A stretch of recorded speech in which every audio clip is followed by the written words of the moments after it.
first of all, do not engage in any self-critiquing or self-harming talk. Never ever use spiel on yourself. I can't do this. I'm a loser. I'm no good. Even if you've decided you want to stop drinking and then you keep fucking up and going back, you're not a failure. Yeah. Never ever engage in anything where you're beating yourself up, because that's the worst thing you can do to yourself. And that just exacerbates the situation. In fact, a lot of addictions do come from a place of a lack of self-worth and self-hate. So do not do that. Try and find ways. If you don't know how to do that, try and find ways of being kind to yourself. What do I like that's good for me? Even if it means I have to spend an entire day in bed sleeping because I've done damage to myself the day before. Give yourself that time. Do things that are calming. Have a hot bath. I don't know. Go and get a massage. That's amazing. Do anything that is actually pampering to yourself in a healthy way. Try and identify who your true friends are. That was an absolute saviour for me. Game changer. Yeah, that was having genuine people that believed in me, even if it meant tough love. I respond very well to tough love anyway. I respond very well to people shaking me like they're a regimental sergeant major going, Chris, come on, get with it, get up. That's where we're different. Yeah, I mean, I respond well to that. It's not something that everybody would, and it's not something that I would recommend for everyone, but find out who your real friends are. Listen to them, listen to their advice, even if you don't take it straight away, and also accept that you are worthy of their love and their care and their kindness. And again, what we talked about before, don't put any time limits on yourself. Don't be like, well, I need to stop drinking for 3 days because if I can't, then I might as well give up. Or don't think, right, I'm not going to drink for 6 months.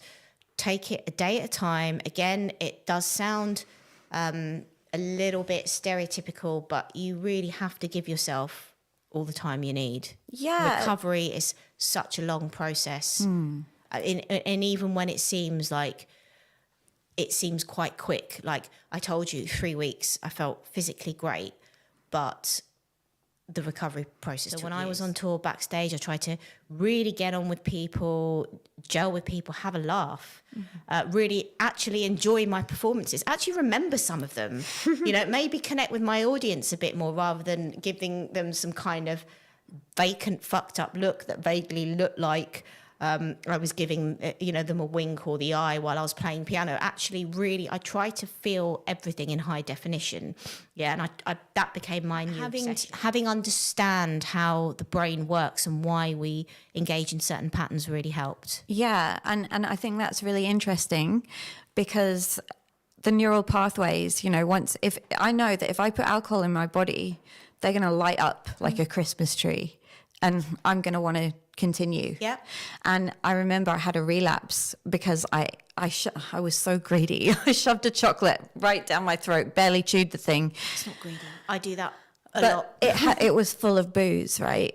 And so immediately it went like that. And I went to the chocolate shop again and again and again, and I had the same chocolate, and then I had more of the chocolate, and then before I knew it, here I am again, humiliated, pissing myself, all the usual crap. Which is best that they find another group of people trying to do the same things, because they can tolerate each other better. And that's where recovery works best, because there's connection. Yeah, it's the opposite of addiction, they say. Yeah. Well, obviously around alcohol in your earliest time. Now, usually that would break someone in early recovery.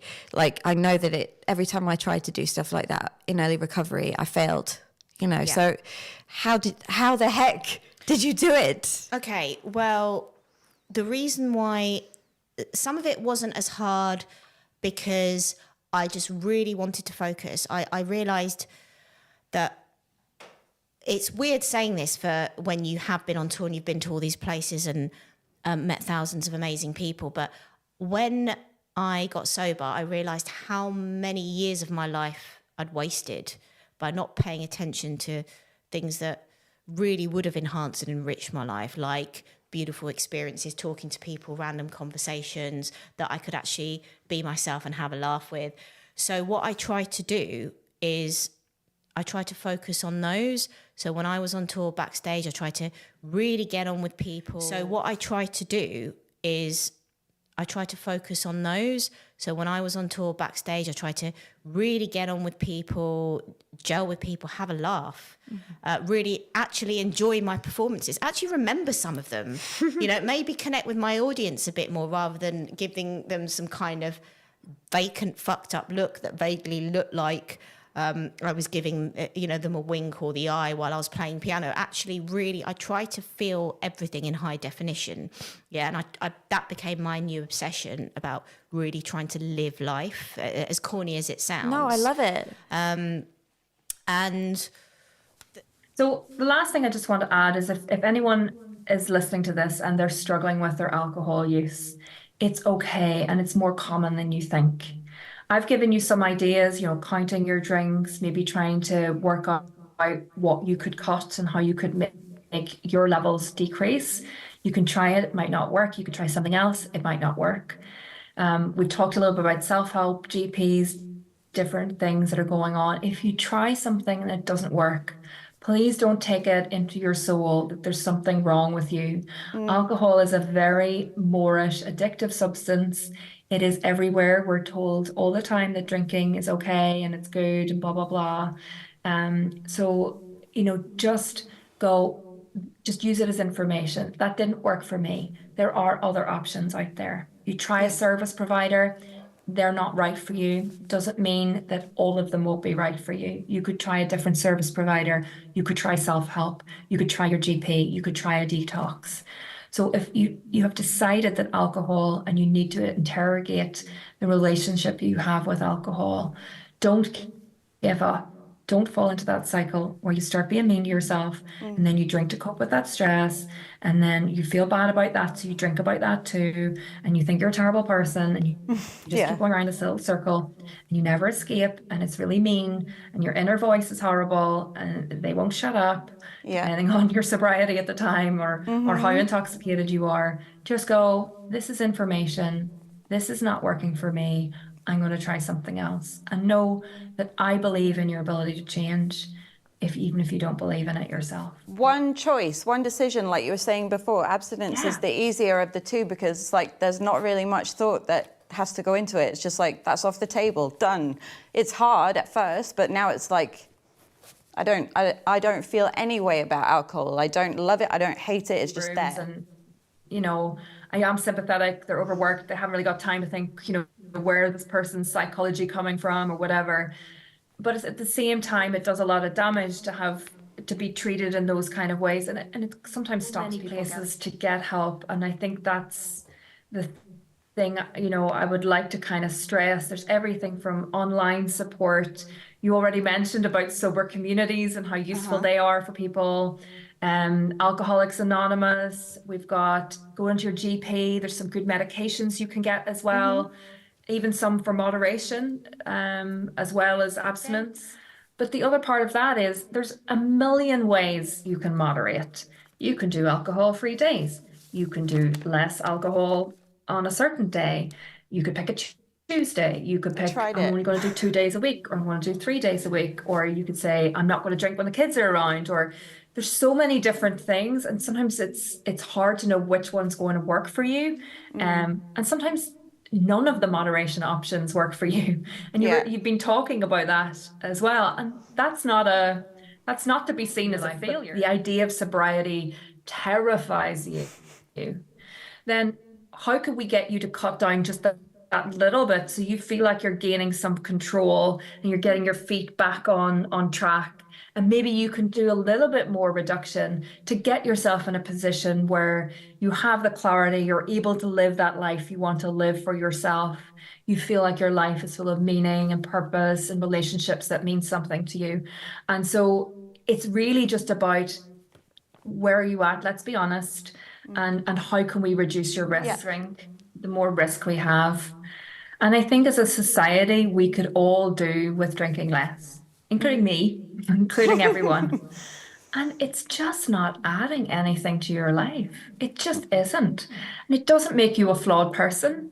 And it doesn't, but you've just decided that your life is worth living in a sober context. Yeah. And all the things that you hold dear and that give you purpose and pleasure don't need this toxin to be around.